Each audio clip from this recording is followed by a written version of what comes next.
Hello दोस्तों, मैं name Rajesh Negi और एक बार मेरे यूट्यूब चैनल पर फिर से आपको स्वागत है। आज हम पढ़ेंगे ऋग्वेदिक संस्कृति के बारे में, अर्थात ऋग्वेदिक काल के बारे में। अगर आपने इस वैदिक सभ्यता का वीडियो फर्स्ट नहीं देखा है तो उस वीडियो को प्लेलिस्ट में जाकर ज़रूर देखिएगा। और ये है वैदिक सभ्यता का भाग 2, अर्थात इसमें हम वैदिक सभ्यता के ऋग्वेदिक काल के बारे में पढ़ेंगे। तो शुरू करते हैं। वैदिक संस्कृति की जो जानकारी हमें प्राप्त होती है वह वैदिक साहित्यों से मिलती है।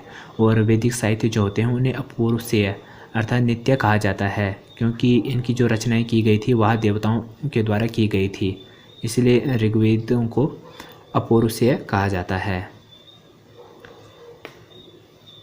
और जो वैदिक साहित्य होते हैं उसे दो भागों में बांटा गया है। एक है ऋग्वेदिक साहित्य और एक है उत्तर वैदिक साहित्य। ऋग्वेदिक साहित्य जो है वह श्रुति अर्थात दैवीय उत्पत्ति मानी जाती है, क्योंकि इसे सुनकर लिखा गया था ऋग्वेदिक साहित्य को। और जो उत्तर वैदिक साहित्य था यह स्मृति या सोच पर आधारित थी।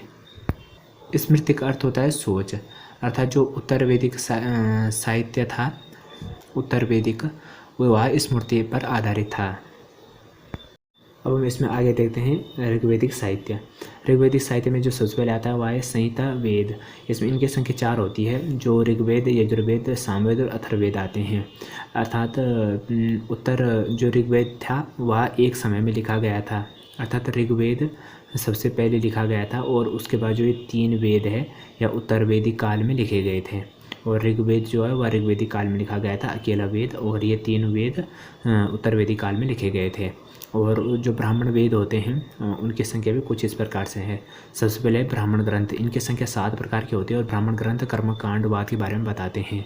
और उसके बाद जो होते हैं अरण्यक, या जंगलों में लिखे गए थे, या रहस्यवाद के बारे में हमें बताते हैं। और उसके बाद है उपनिषद। उपनिषद की संख्या जो होती है 108 होती है। और उपनिषद का अर्थ होता है गुरुओं के समीप बैठना। और उपनिषद हमें केवल 12 ही उपलब्ध है, अर्थात 12 के बारे में हम जानकारी रखते हैं। यह तत्व मीमांसा अर्थात दर्शनवाद का ज्ञान हमें प्राप्त करवाते हैं। और उत्तर वैदिक साहित्य में जो सबसे पहले आता है वह आता है वेदांग। वेदांग होते हैं 6, अर्थात हमें वेदों को आज तक किसी ने पूरा नहीं पढ़ा है, क्योंकि जो ऋग्वेद था एक ही वेद पढ़ा गया है आदि गुरु शंकराचार्य जी के द्वारा, और कोई भी वेद अभी तक पूरे नहीं पढ़े गए हैं। इसके पीछे कारण यह है कि वेदों को पढ़ने के लिए हमें सबसे पहले वेदांग पढ़ने पड़ते हैं, अर्थात वेदांगों को समझना पड़ता है। और वेदांगों को समझने के लिए हमें उपनिषद को पढ़ना पड़ता है। और उपनिषद होते हैं 108 और हमें केवल 12 ही उपलब्ध है। और जब हमें उपनिषदों के बारे में जानकारी नहीं होगी तो वेदांगों के बारे में पूरी जानकारी नहीं होगी, जिसके फलस्वरूप इन वेदों को पढ़ना असंभव है। पूरे वेदों को पढ़ना असंभव है। केवल एक ही वेद पढ़ा गया था आदिगुरु शंकराचार्य जी के द्वारा, केवल ऋग्वेद। तो उपवेद है, जो ये वेदांग है यह है शिक्षा, कल्प, व्याकरण, निरुक्त, छंद और ज्योतिष। और जो उपवेद है उसमें जो आयुर है वह औषधि के बारे में बताता है, शिल्प मूर्ति के बारे में बताता है, गंधर्व संगीत के बारे में बताता है, धनुर्वेद योद्धा के बारे में बताता है। अब थोड़ा इसे भी जान लीजिएगा। पृथ्वी अर्थात ब्रह्मांड की जो उत्पत्ति की थी वह ब्रह्मा ने की थी, और यह जो स्वर्गलोक का स्वामी है। अब पृथ्वी का जो पालन करता था वह विष्णु भगवान है और यह पृथ्वी का स्वामी है। और संहारक जो है वह महेश है अर्थात शिव है, और यह पातालोक का स्वामी है। वैदिक साहित्य को श्रुति साहित्य या अपूर्व से नित्य कहा जाता है, क्योंकि इनकी उत्पत्ति भगवान के द्वारा अर्थात देवताओं के द्वारा की गई है इनकी रचना। तो इसमें सबसे पहले पढ़ते हैं ऋग्वेद के बारे में।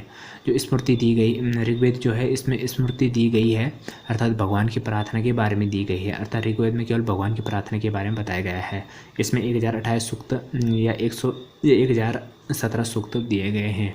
अर्थात अगर एग्ज़ाम में 1028 ना आएगा तो अगर 1017 आएगा तो 1017 पर टिक करना, और अगर 1028 आएगा तो 1028 पर टिक करना। और इसमें 10 मंडल है और 10,580 मंत्र दिए गए हैं। और जो ब्राह्मण ऋग्वेद का पाठ करता है उसे होतु या होता कहा जाता है। अब है यजुर्वेद। यजुर्वेद में सूत्र अर्थात कर्मकांड के बारे में बताया गया है।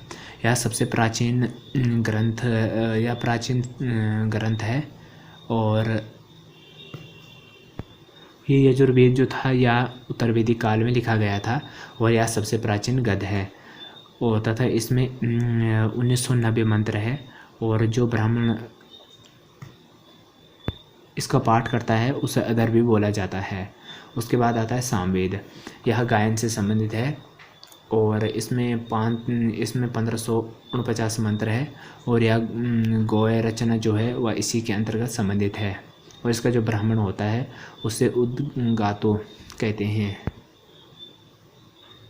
और इसके बाद आता है अथर्ववेद। अथर्ववेद में जादू टोना है, अर्थात अथर्ववेद जादू टोने से संबंधित है और औषधि के बारे में अथर्ववेद में ही बताया गया है और इसकी रचना अनार्यों के द्वारा की गई थी और इसके ब्राह्मण एक ही है जिसे गोपत कहते हैं।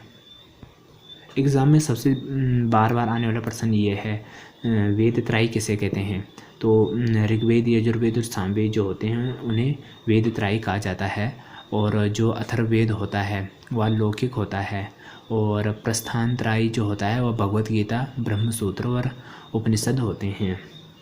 सभी वेद अलग अलग ऋषियों के द्वारा लिखे गए हैं परंतु इन वेदों को सकनकर्ता अर्थात इन वेदों को जिसने एकत्रित किया था वह महर्षि कृष्ण द्वैपायन थे। इनको वेद व्यास भी कहा जाता है। और ऋग्वेदिक काल में कुछ चीज़ों के कुछ अलग नाम थे जो मैंने आपको पहले बताया था कि वेदों को आज तक नहीं पढ़ा गया है पूरा, क्योंकि एक ही वेद पढ़ा गया है ऋग्वेद जो कि पूरी तरह से पढ़ा गया है आदि गुरु शंकराचार्य जी के द्वारा और अन्य वेदों को पढ़ना पूरी तरह से असंभव है क्योंकि जैसे कि उस समय में बलि जो थी उससे कर कहा जाता था, युद्ध जो होता है उसे गाय कहा जाता है और तांडल्यु जो था उसे चावल कहा जाता था। तो तांडल्यु का अर्थ जो होता है वो चावल से है, युद्ध का अर्थ होता है गाय से और बलि का अर्थ होता है कर से। तो उस समय वेदों को समझने के लिए सबसे पहले वेदांग को समझना पड़ता था, फिर वेदांग जो 6 थे उन वेदांगों को समझने के लिए उपनिषदों को पढ़ना पड़ता था। उपनिषद 108 है परंतु हमें केवल 12 के बारे में ही जानकारी प्राप्त है, इसलिए वेदों को पढ़ना पूरी तरह से असंभव है। उपनिषद का अर्थ होता है गुरुओं के समीप बैठना। इनकी संख्या 108 होती है, केवल हमें 12 प्राप्त है। वेदों को समझने के लिए वेदांगों की रचना की गई है। भारत की प्राचीनतम भाषा संस्कृत में लिखा पहला ग्रंथ है ऋग्वेद और प्राचीनतम जो लिपि थी वह ब्राही थी और ऋग्वेद में जो भाषा थी वह संस्कृत थी, लिपि ब्राही थी और ऋग्वेद में देवताओं की भक्ति के बारे में बताया गया है और इसमें श्लोक मंत्रों के द्वारा इनकी स्फूर्ति के बारे में बताया गया है और 10 मंडल थे और 1028 सूक्तियाँ थी और सूक्त का अर्थ होता है अच्छी युक्ति अर्थात अच्छी सोच या अच्छी प्रार्थना। ऋग्वेद 3 पाठों में बांटा गया है जिसमें कि सबसे पहले था साफल जो 1017 सूक्तियों वाला था। उसके बाद था बालशिल्य, इसमें 11 सूक्तियाँ थी और जो इसके बाद था तीसरा वह था वास्कल जो थे उसमें 56 सूक्तियाँ थी परंतु अभी तक इनमें कोई प्राप्त नहीं हुई है। परंतु जो ये सबसे नीचे वाली जो 56 वास्कल है इन सूक्तियों के बारे में अभी तक प्राप्ति नहीं हुई है, इसीलिए जो पूछा जाता है वह 1028 सूक्तियों के बारे में ही पूछा जाता है और इसमें जो मंत्र थे वह 10,580 मंत्र थे। दूसरे मंडल से और 7वें मंडल सबसे प्राचीनतम मंडल है जिसे कि गोत्र मंडल कहा जाता है और 10वां मंडल सबसे अंतिम तथा नया मंडल है जो 10वां मंडल है। और दूसरा मंडल जो था वह उसके जो ऋषि थे वह गुरुत्समद थे और तीसरे मंडल के जो ऋषि थे वह विश्वामित्र थे और गायत्री मंत्र का जो उल्लेख है वह तीसरे मंडल में है। और अनार्यों को आर्य बनाने के लिए माना जाता है कि अनार्यों को आर्य बनाने के लिए और जो उनकी युक्ति है वह तीसरे मंडल में है और सावित्री के लिए भी इसका प्रयोग किया गया है तीसरे मंडल के लिए। और चौथे मंडल के जो ऋषि थे वह वामदेव थे और चौथा मंडल कृषि से संबंधित है। 5वां के जो ऋषि थे वह आत्रेय थे और 6ठे के भारद्वाज थे और 7वें के वशिष्ठ थे। इसमें दशरथ युद्ध के बारे में उल्लेख बताया गया है। दशरथ युद्ध के बारे में मैं आपको बाद में बताऊंगा। और जो 8वां था वह कर्णव ऋषि अर्थात बालखिल्य ऋषि के से संबंधित है इसमें 11 सूक्तियाँ हैं। और नवा जो थे वह अंगिया, उसके जो ऋषि थे वह अंगिया थे, और नवा मंडल सोम को समर्पित है।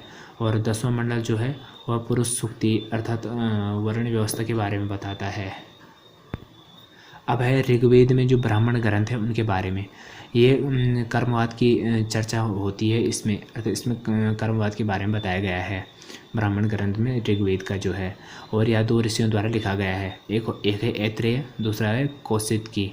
अब जो ऐत्रेय है उसका जो वास्तविक नाम था वह है महिदास, और उसके माता का नाम था इत्रा, तो इससे उसका नाम ऐत्रेय रखा गया। और कौशिकी का जो नाम था वह कुशितक ऋषि था, परंतु यज्ञों के बारे में इसमें बताया गया है। और ऋग्वेदिक काल का जो आरण्यक था वह रहस्यवाद की चर्चा के बारे में बताता है, और यह भी ऐत्रेय कौशिकी था। और उपनिषद दर्शन के बारे में बताता है, यह भी ऐत्रेय कौशिकी था। और उपनिषद 108 है, परंतु हमें 12 की जानकारी है, और एक ही लिखा गया और एक ही आदि गुरु शंकराचार्य जी के द्वारा पढ़ा गया था। और जो इसके उपवेद है वह आयुर्वेद है, और प्रजापति के लिए उल्लेख किया गया है। इसका ब्राह्मण जो होता है उसे हेतु या होता कहा जाता है। ऋग्वेद की पवित्र नदी जो होता है उसे ऋग्वेद की जो सबसे पवित्र नदी थी वह सरस्वती थी, जिसे नंदीतमा नदी के नाम से जाना जाता है। यमुना का 3 बार इसमें उल्लेख किया गया है ऋग्वेद में, और गंगा का 1 बार, और 10वें मंडल में किया गया है। इंद्र का 250 बार उल्लेख किया गया है, और जिसे कि पुरंदर माना गया है, जो कि दुर्ग को तोड़ने वाला अर्थात राज रजवाड़ों को तोड़ने वाला था। और अग्नि के बारे में 200 बार बताया गया है ऋग्वेद में। अस्तोमा सदगमय तमसोमा ज्योतिर्गमय जो है वह ऋग्वेद से लिया गया है। और सामवेद जो है यह गायन से संबंधित है, और संगीत का ग्रंथ, संगीत की जो 7 स्वर है सा रे गा मा पा धा नी, वह सब इसी से लिए गए हैं।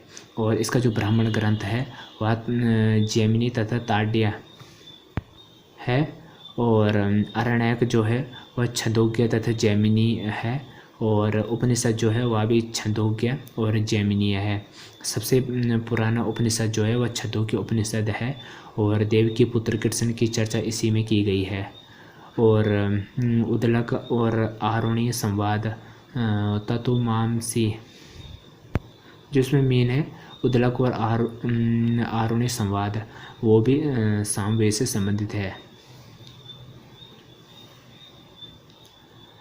यजुर्वेद 2 भागों में बटा हुआ है, जो है शुक्ल यजुर्वेद या वाजस्नेयी संहिता, और दूसरा है कृष्ण यजुर्वेद जो तथा पद दोनों में लिखा गया है। अगर एग्ज़ाम में पूछा जाएगा कि जो यजुर्वेद है उसमें से कौन सा यजुर्वेद गद तथा पद दोनों में लिखा गया है, तो कृष्ण यजुर्वेद जो है वह गद तथा पद दोनों में लिखा गया है। इसका जो ब्राह्मण ग्रंथ होता है वह शतपथ ब्राह्मण तथा तैत्तिरीय होता है, तथा इनमें जल प्लावन की कथा मिलती है, और पुनर्जन्म का सिद्धांत के बारे में इनमें जानकारी मिलती है। और पुरुरवा और उर्वशी संवाद जो है वह इसी में मिलता है। और अरण्यक जो है वह शतपथ और तैत्तिरीय और बृहदारण्य है। बृहदारण्यक जो है वह सबसे बड़ा उपनिषद है और अरण्यक है, और जो उपनिषद है वह भी तैत्तिरीय, बृहदारण्यक और कंठ और श्वेताश्वर है। तैत्तिरीय अधिक अनुपज को बताया गया है इसमें, कंठ नचिकेता यम संवाद को इसमें बताया गया है, और श्वेताश्वर जो है इसमें पहली बार भक्ति शब्द के बारे में बताया गया है। अथर्ववेद इससे ब्राह्मण वेद भी कहा जाता है।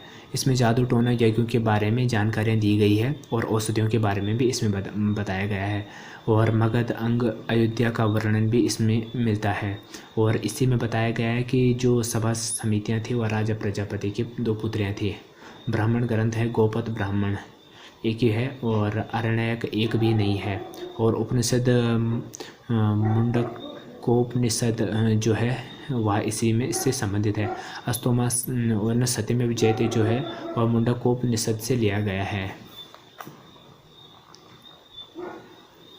और मांडुक्य सबसे छोटा उपनिषद है और सबसे पुराना छंदोग्य उपनिषद है।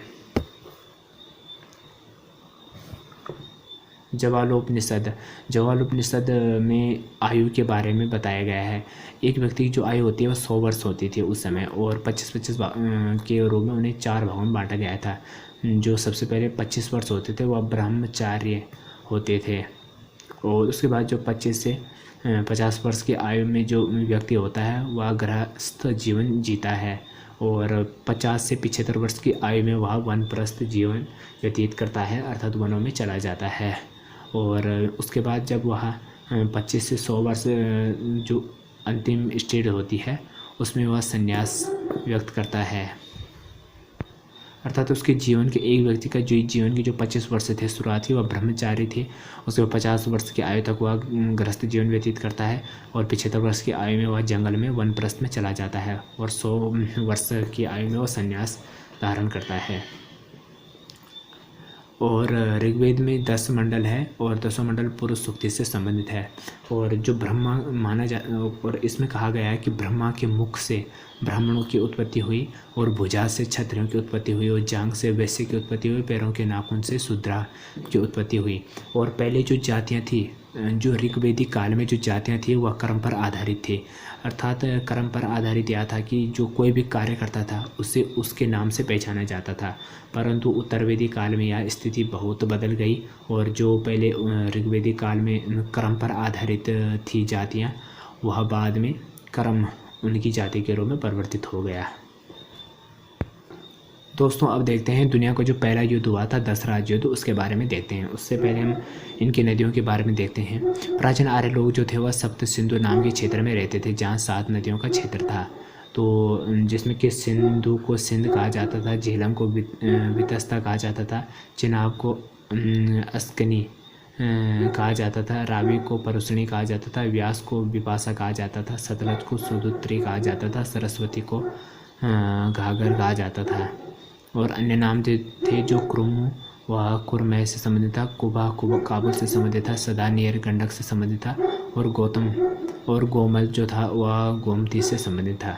अब जो इसमें सबसे पहले थे 5 जन, जो 5 जन थे वह कबीले के अधिकारी माने जाते थे, 5 जन, जिसमें कि अनु, यदु, पुरु, द्रव्यु और तुर्वस थे।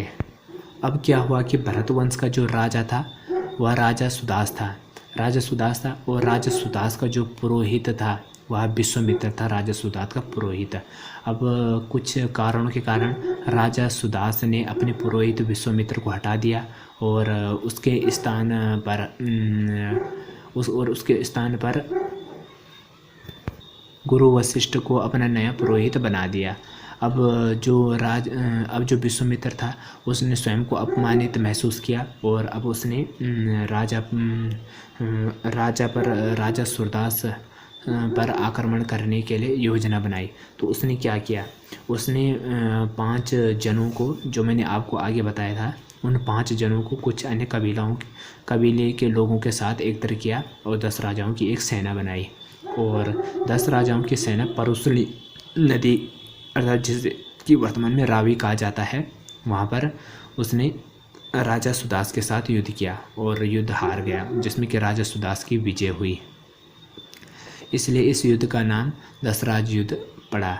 और ऋग्वेद के 7वें मंडल में 10 राज युद्ध के बारे में बताया गया है। और उस समय का जो सामाजिक जीवन था वह कबीलाई तत्वों की प्रधानता के कारण था, जिसमें कि पुरोहित, सैनिक और सामान्य जन था।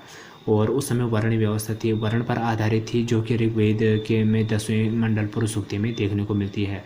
पुरुष सूक्ति में पहली बार शूद्रों का उल्लेख मिलता है, और सामान्यतः ब्रह्मा जी के नाखूनों से शूद्रों की उत्पत्ति हुई है।